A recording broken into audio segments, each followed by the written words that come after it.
3 недели назад турецкая актриса Неслихан Атагюль дала большое интервью известному эмиратскому журналисту Анасу Бухаш. Спустя неделю стало известно о беременности актрисы. Об этом объявила сама Неслихан после слухов в турецких СМИ. Мы хотели бы еще некоторое время держать наше счастье в тайне. Честно говоря, у нас было на это право. Если коротко, то мы счастливы, довольны и в порядке, отметила актриса в публикации Instagram. Мы решили рассказать о самых интересных моментах из откровенного интервью Неслихан. Отметим, что из-за авторских прав в ролике будут использованы видео актрисы из открытых источников. Спасибо за понимание. Неслихан Атагюль не любит вспоминать свое детство. Однако на этот раз актриса решила рассказать о тяжелых временах в ее жизни. Актриса описала свое детство 3 словами: одинокое, любопытное и множество внутренних голосов. Далее Неслихан объяснила причину этих слов. Я была очень одиноким ребенком. Мы были довольно бедной семьей. Я была вынуждена проводить детство в одиночестве. Мои родители и брат постоянно работали. Я была всегда одна и выросла в одиночестве. У меня было несколько друзей, с которыми я проводила время, и это все. Я была очень любопытным ребенком, постоянно наблюдала за всем, всегда смотрела и исследовала новые вещи из-за своего любопытства. Одиночество позволяет лучше слышать свой внутренний голос. Этот голос есть у всех, маленький внутренний голос. Но когда остаешься один, начинаешь его слышать. Сначала тихий, едва уловимый, со временем он становится громче. И тогда жизнь начинает двигаться вперед. Кто я, чего я хочу, что я должна сделать, что я делала неправильно. Все мое детство прошло, наблюдая за всем этим и размышляя об этом. Я наблюдала за своей семьей, за своими родственниками, за матерью и за собой. У меня была возможность следить за своим развитием отдельно, потому что я была очень одинока, и кроме игр и учебы делать было особо нечего. Поэтому мои мысли были сосредоточены на этих вещах. Неслихан также рассказала об отношениях с родителями. Знаешь, в каждой семье есть непослушные дети, те, которые противятся всему. Они упрямы, настойчивы и верны своим убеждениям. Они делают то, во что верят, и я была такой же. Всегда звучало: не делай этого, не делай того, не балуйся. Не стой так, это неправильно. Опять это сделала Неслихан. И я чувствовала злость. Родители всегда говорили мне, когда я была ребенком: почему ты это делаешь? Без злости обойтись не получалось. Но через некоторое время я осознала кое-что. Они просто пытались поддержать меня, как могли, и просто боялись. Это была их максимальная смелость. В детстве я была довольно непослушна и редко слушала своих родителей. Но я не могу отрицать их веру в меня, особенно со стороны моей матери. Она всегда меня очень поддерживала. Она внушила мне уверенность в себе. Эта уверенность полностью передалась мне от матери. Теперь мы полностью понимаем друг друга. Уже давно. Последние 10-15 лет мы в согласии. Но в детстве все было иначе. Было много конфликтов, свою роль играли подростковые кризисы, детские травмы и простые вещи. По словам Неслихан, на это повлияли отношения родителей. В детстве я столкнулась с множеством трудностей. Мое детство не было легким. Моя мама работала, а я не хотела этого. Я хотела, чтобы она была рядом со мной, но она должна была работать. В целом, детство было тяжелым. Оглядываясь назад, понимаю, что это было непросто. Я не могу сказать, что была очень терпеливой, но детство точно не было легким. В нашей семье было не все в порядке, и обстановка часто была мрачной. Мои родители не понимали друг друга, и это было тяжело наблюдать. Мы часто становились свидетелями их ссор, как будто нас не было рядом, как будто мы не видели и не слышали их конфликта. Это нелегко быть свидетелем таких вещей в детстве. В их отношениях было много разногласий, и они не были счастливы вместе. Я хорошо ладила с братом, но он учился и работал. Представьте, что в 7 лет вы остаетесь дома одни. Вы ходите в школу и возвращаетесь домой самостоятельно и проводите остальную часть дня в одиночестве. Вам нужно разогреть себе еду, помыть посуду, сделать уроки, и все это самому. Именно так все и было. Я думала, я слишком мала, чтобы делать это. Но что я могу сделать? Отметила актриса.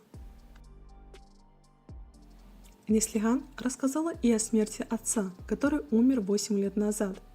На самом деле он внезапно заболел. Через 2 дня он умер из-за отказа нескольких органов. Его смерть была очень быстрой.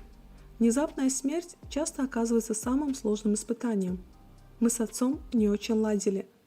В то время я переживала сложный период, часто задавая себе вопросы: где ты был, папа, и тому подобное. Я предпочитала не сталкиваться с ним напрямую. Когда он внезапно умер, я, естественно, почувствовала что-то.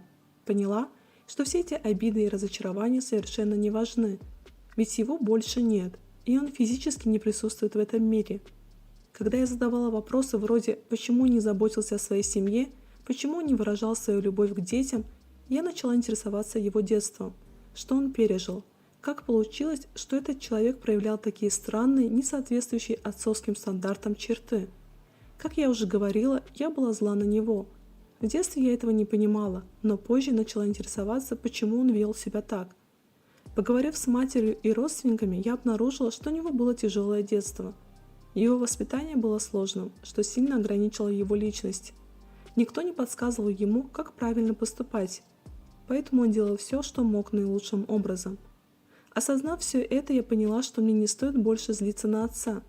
Вместо этого я начала вспоминать те моменты, в которые он старался сделать мою жизнь лучше. Я приложила усилия, чтобы увековечить его память. Важно помнить и ценить то, что человек пытался передать.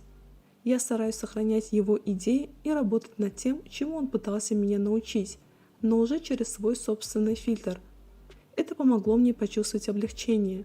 Нести груз, который ты не можешь выдержать, это тяжелое бремя. Когда я поняла это, сказала себе: ты должна отпустить. Это относится ко всему и всем. Это приносит огромное облегчение. Встреча с прошлым вначале бывает болезненной и неприятной, но когда ты действительно сталкиваешься с ним и с собой, ты чувствуешь невероятное облегчение и легкость. Так я справилась с периодом боли. Раньше я говорила себе: я пойду на могилу отца и выскажу ему все. Потом, когда грусть и печаль достигли своего предела, внутренний голос начал кричать: послушай, здесь есть нечто большее. Так я начала работать над собой в этом направлении, и это сработало. Я поняла, что в этом мире каждый действует так, как считает правильным. Они верят, что имеют право поступать так, как они поступают, пока никто не доказывает обратное. Я смогла понять своего отца. В его глазах то, что он делал, было правильным. Эмпатия важна, но также важно и понимание. После этого я начала задумываться. Жаль, что я не смогла быть менее поспешной.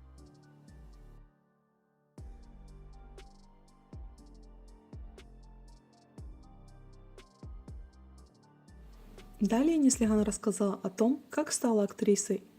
Когда мне было 8 лет, я смотрела телевизор с папой и сказала: «Папа, я хочу стать актрисой». Он посмотрел на меня, а я повторила: «Папа, я хочу стать актрисой». Он погладил меня по голове и сказал: «Ты станешь актрисой, доченька, ты станешь». В то время мне казалось, что он мне не верит. После этого я начала мечтать об этом все сильнее. В 13 лет я решила, что это будет поворотным моментом в моей жизни. Я начала пытаться и каким-то образом нашла номер агентства. Я позвонила туда и сказала: «Я хочу зарегистрироваться в вашем агентстве. Мне 13 лет. Что мне нужно сделать?» Они ответили и дали мне свой адрес. Я записала его и сказала маме: «Мама, можешь отвезти меня по этому адресу?» Она спросила: «Где это?» Я ответила: «Это адрес агентства». Она спросила: «Зачем тебе туда идти?» Я сказала ей, что хочу стать актрисой. «Пожалуйста, поверь мне, мама, я хочу стать актрисой». Она сказала: «Хорошо». И мы поехали в агентство, где меня сфотографировали. Но я ничего не слышала от них в течение 6 месяцев. Я молилась: «Боже, помоги мне осуществить это. Пожалуйста, пожалуйста, дай мне роль, и я стану отличной актрисой». Я верю в это. Мама смотрела на меня с грустью. И вот я начала ходить на кастинги. Конечно, вначале я не понимала, что такое кастинг. Я думала, что просто нужно пойти туда. Я купила себе новую одежду для съемок и подумала, что смогу ее надеть. Позже я поняла, что кастинг – это своего рода экзамен. Я расстроилась, пошла домой и плакала. Я была разочарована, когда меня не выбирали. Но в конце концов меня начали выбирать, и вокруг меня были режиссеры, отличная команда и все такое. Первый день съемок я дала себе слово: оставайся реалистичной и заботься о себе. Это осталось со мной до сих пор. Моя мама сопровождала меня на все съемки до моих 18 лет. На следующий день после моего 18-летия я должна была пойти на съемки в 10 разных местах, и мама сказала мне: ты должна идти сама. Я спросила: что ты имеешь в виду? Ты не пойдешь со мной? Мама ответила: теперь ты взрослая и можешь справиться сама. С этого момента ты должна сама управлять своими делами. Когда я пошла на съемки одна, это было сложно. Первые несколько месяцев были тяжелыми, но со временем мой подход к взаимодействию с окружающими изменился. Ведущий спросил Неслихан: является ли занятие актерской деятельностью в молодом возрасте благословением или проклятием? На что Тагюль ответила: я бы точно не назвала это проклятием. Это было бы совершенно несправедливо. Актерство значительно способствовало моему личностному развитию. Теперь я понимаю, почему выбрала эту профессию, и прекрасно знаю, почему она мне так нравится. Я хотела убежать от себя. Актерство – это место, где вы можете быть совершенно независимыми и отличаться от своей личности. Вы испытываете чувства, которые раньше не испытывали, и это потрясающе. Постоянная игра в разных ролях и участие в различных проектах – это невероятное ощущение. Вы переживаете все эмоции одновременно. Со временем я поняла, что мне нужно изменить это самостоятельно.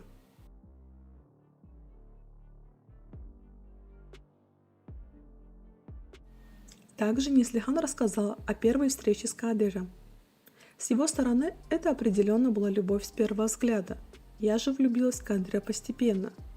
На вопрос, сложно ли быть в браке у всех на виду, Неслихан ответила следующим образом: иногда это бывает сложно, но это неизбежная реальность. Я люблю свою работу и хочу продолжать заниматься ей. Пока я это делаю, я всегда буду на виду у публики. С 13 лет я нахожусь в центре внимания. Мой брак также привлек большое внимание. Это вполне нормально. Конечно, это не всегда легко, но я считаю, что мы справляемся с этим довольно хорошо.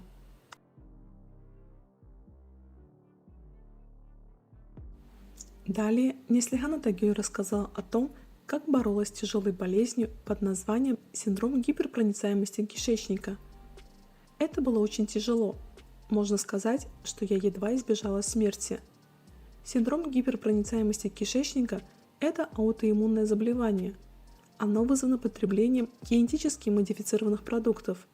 Другими словами, это продукты в упаковках, фрукты и овощи, обработанные пестицидами. Особенно это касается муки. Это одна из значимых проблем в любом доме, независимо от уровня достатка. Если вы чувствительны к таким продуктам, это может вызвать беспокойство и даже панические атаки. Я боролась с очень серьезным заболеванием. Проще говоря, со временем воздействие пестицидов в еде приводит к тому, что кишечник начинает разрушаться. Это оставляет кровь без системы фильтрации. В этом случае все попадает в кровоток, и в организме не остается системы фильтрации. Нет потребления витаминов и минералов, потому что организм избавляется от них. Все это произошло, пока я работала. В этой сфере все знают, что я могу заучивать около 20 страниц за час. Но во время болезни я больше не могла это делать. Я не могла заучить даже 2 страницы за час. В тот момент я была полна агрессии. Я начала испытывать панические атаки и проблемы с тревожностью. Я резко похудела до 43 килограмм. Я потеряла способность принимать решения.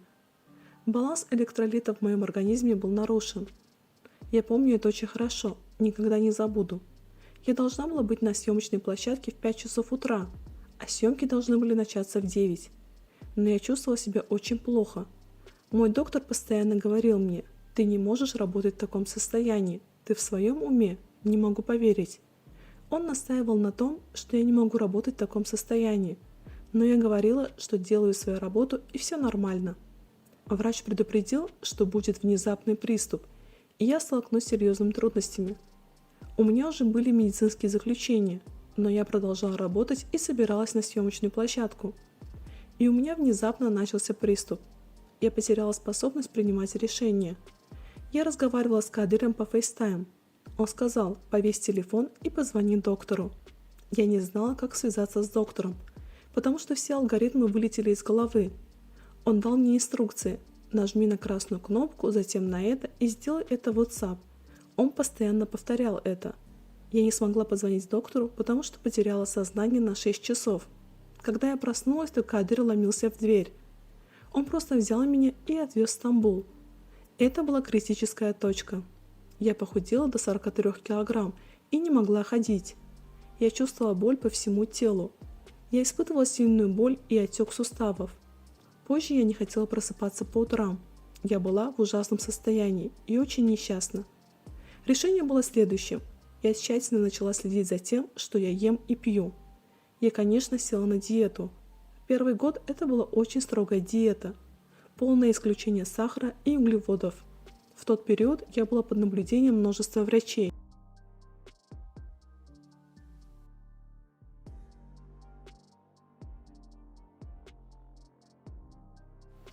Ведущий спросил Неслихан о том, что для нее является непростительным поведением. Актриса дала следующий ответ. Ничего нельзя назвать непростительным. Я считаю, что есть такое понятие, как прощение себя. Многие люди лгут о том, что никогда не простят кого-то. Все в определенный момент становится серым, а не черно-белым. Все зависит от ситуации и от того, какие эмоции и личные качества человек хочет показать.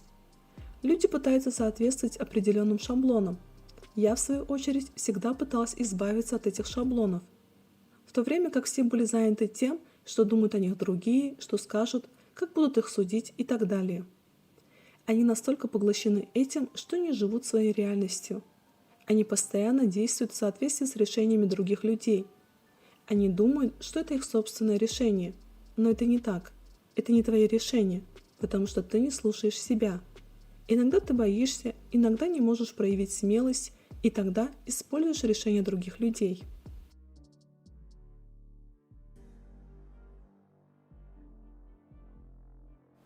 Ведущий решил уточнить у Неслихан, продолжит ли она считать это серым, если кто-то предаст или будет лгать ей, или даже ударит ее. Конечно, я буду слушать. Давайте рассмотрим это поэтапно, хорошо? Давайте разберем это по слоям. Есть то, что мы называем эго. Оно всегда говорит изнутри. Скажи это, посмотри, что они скажут, это произойдет, то произойдет. Это постоянно подталкивает к тому, чтобы говорить о том, что подумают другие. И это не дает тебе развиваться. Оно не хочет, чтобы ты проявлял смелость.